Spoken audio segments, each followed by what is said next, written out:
And I would like to ask you the first question, actually. So, if you could travel back in time and witness a moment in early development of life, where would you go and why? Oh, well, the rational side in me says go somewhere where that doesn't kill you. But then I don't know, there's no such thing. Yeah. Pretty much everything is going to kill me. So I guess in this theoretical time travel, I am fine. I'm in some astronaut suit. Is that? That's okay. fair.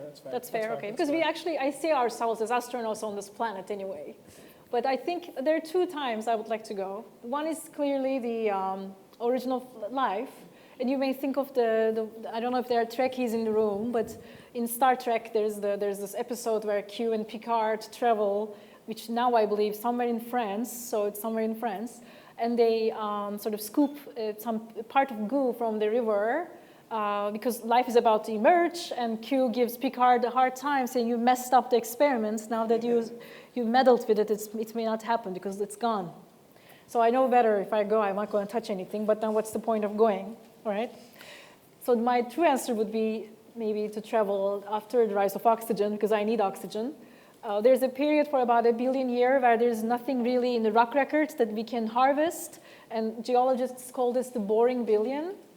And the nerd in me who relied on boring times in childhood as a part of my imagination would love to see that boring time and see if it was indeed boring. I don't like to think so, because eukaryotes came after that. So there must have been something that more than just nothing. So that's my answer for you. It doesn't sound boring at all. Right? That's what I think. Can I just ask, because it's a really burning question for me, so you have an asteroid named after you? Is that true, an asteroid? Yeah, yes, I think so. Yeah, can you tell us all a bit more? How does that even come to be? How does one get an asteroid named after themselves?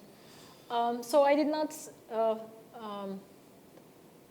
know about that. I traveled to NASA, to JPL, for a meeting. And what they told me was that an astronomer has to find this asteroid. It has to be anybody but a political figure that ever existed in the history of life.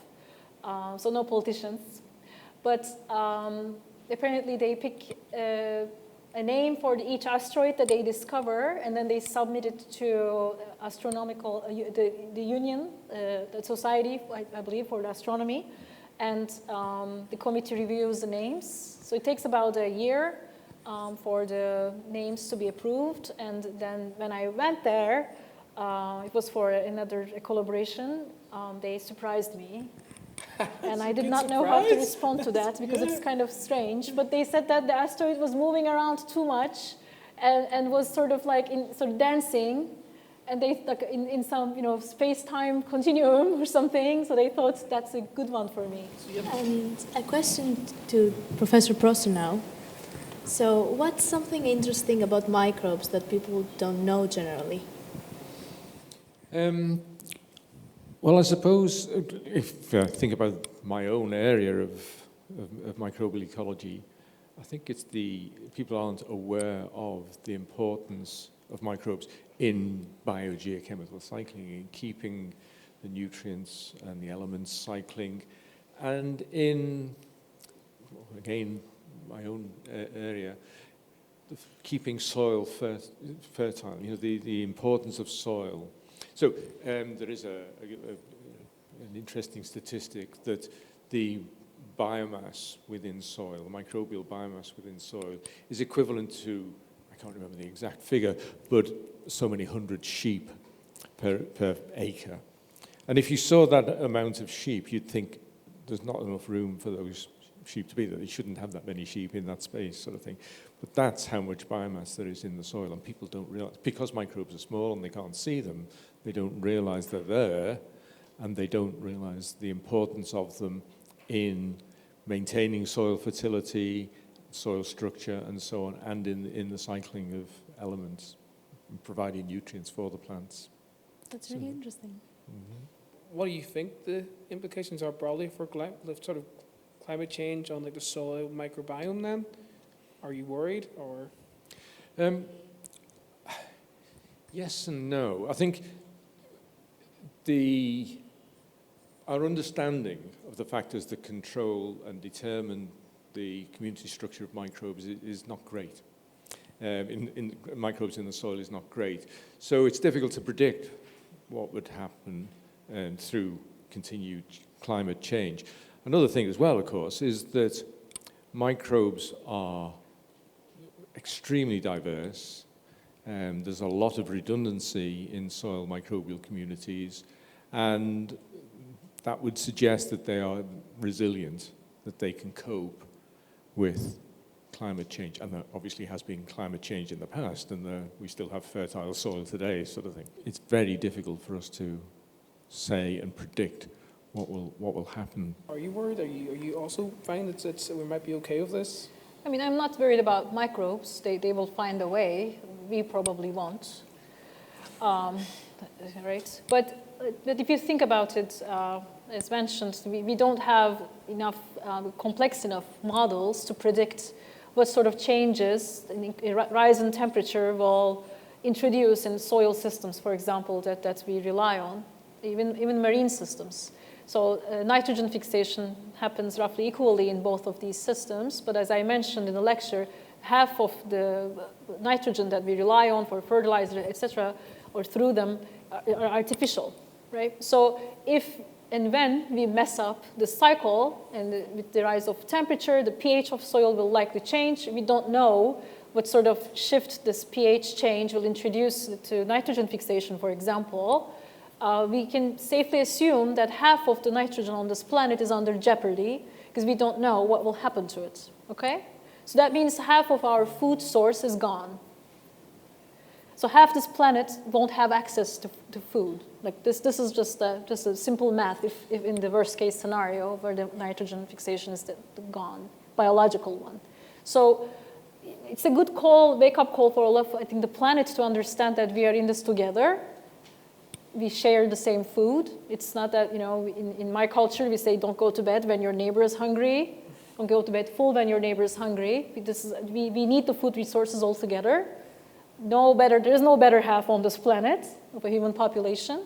So there are critical changes we need to be thinking about making because these are the facts. And I suppose, do you think then on that regard, do you think the answer is microbial? Do you think It starts with us because we are at least so far we know the only conscious beings on this planet that is able to respond and understand the changes and do something about it. But it's not going to happen if we think of ourselves as superior to nature. And I think the way we think about life is very human-centric. And this is another, I think, benefit that can come from understanding the history of life and looking for life elsewhere again. I think is a direct understanding of the uniqueness and understanding that we are not the product of life. This planet is not here because of us or for us.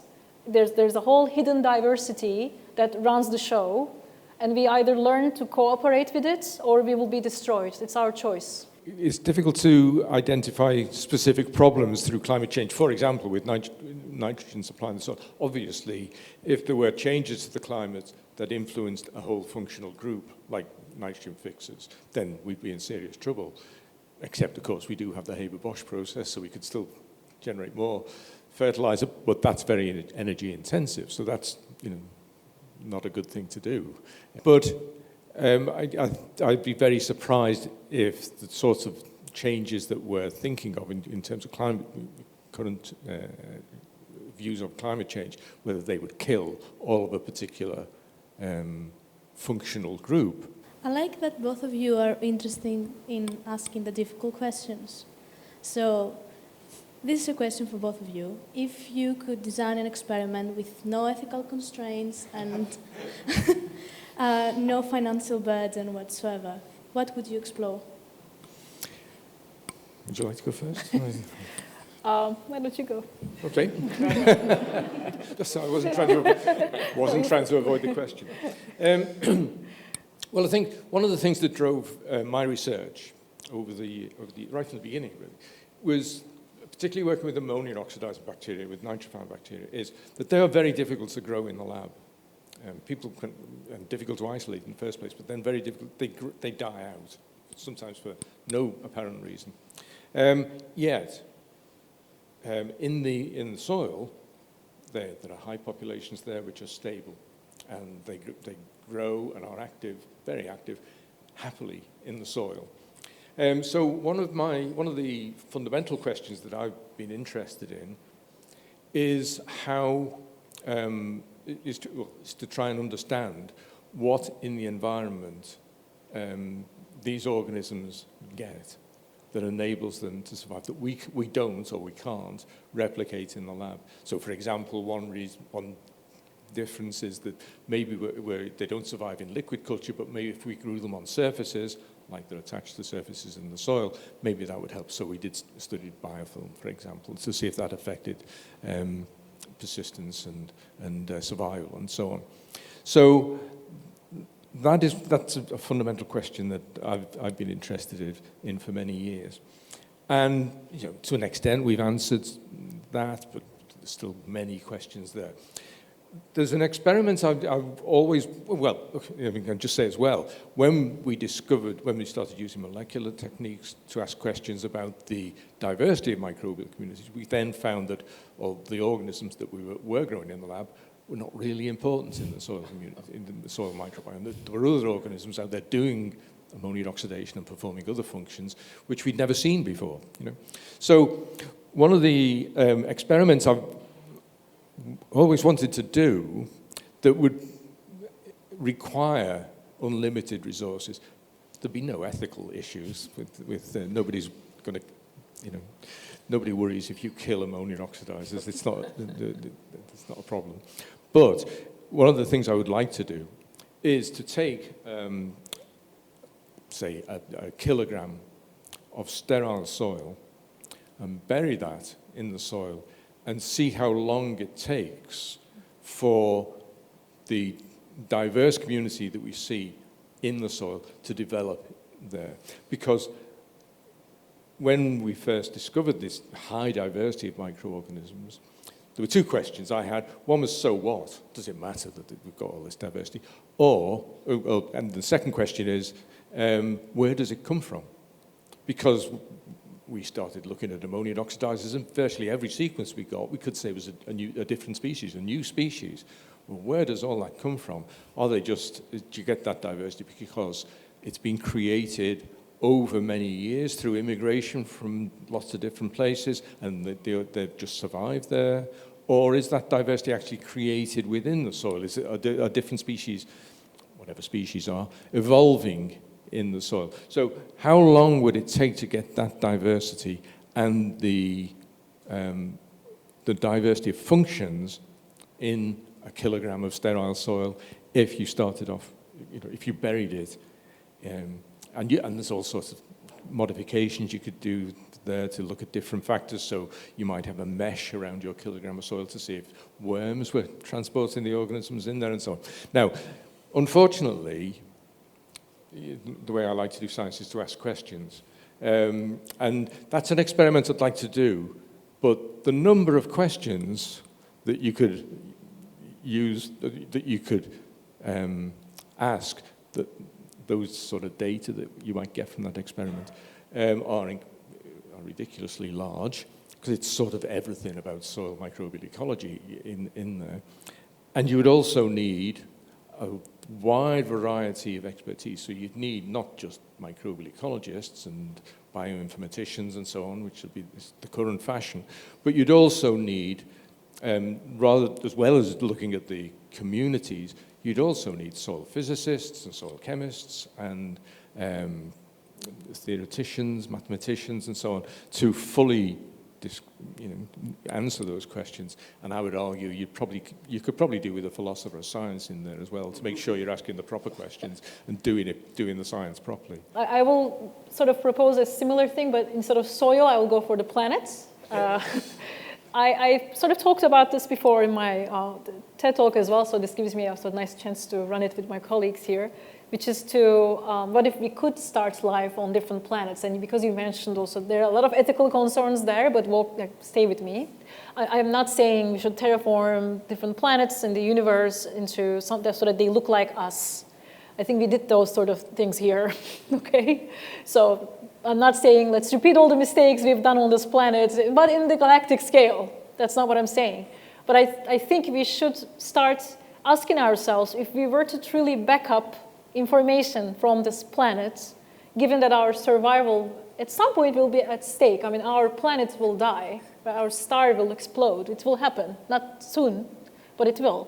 What would be the thing that we would like to save, right?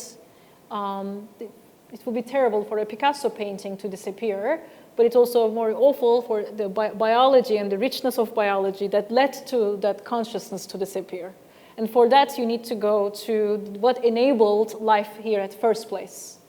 Right? We talk about origin of life. I like to think that, again, I don't have data for this, but it's possible that out of many possibilities, life set on one track, and that's what happened. Out of many possibilities is the key word here. I think initial steps determined the rest of life. Contingent on the initial selection, probably fairly deterministic afterward.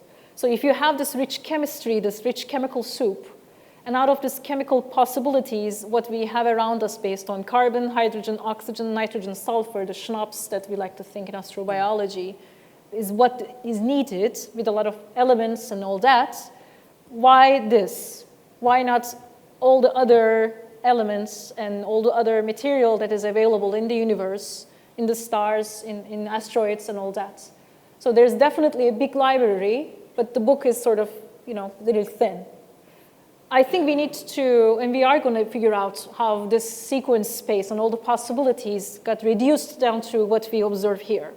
So if we understand what started life, and if we understand what kind of geochemical and planetary conditions of planet Earth enabled that spark, that may lead us to have some sort of recipe for life. And I'm not talking about life we understand. I'm not talking about making zebras or giraffe on Mars or growing potatoes. All right? I'm talking about saving this rich chemistry that almost, was able to self-organize itself and create cells and all that, and generate and replicate or whatever. Do we, or should we, back that up, that chemical inventory? Say we visit a different planet, we understand its chemical composition, and we understand that it is really close for its own biological revolution, but it is missing a few elements here and there that is compatible with this planetary body. Do we, as humans and as biological systems that understands itself and maybe the only thing in this universe that is asking this question, have the responsibility to back that chemical richness up and help a different planet to go on its own course and come up with its own life? Not terraform it, not turn it into us, but understand its path, its own originality, its own uniqueness. Don't touch with it, don't mess with it, but give it a little bit more of what it's missing that is already present in there. So that would be my big mega thought experiment. Thank you.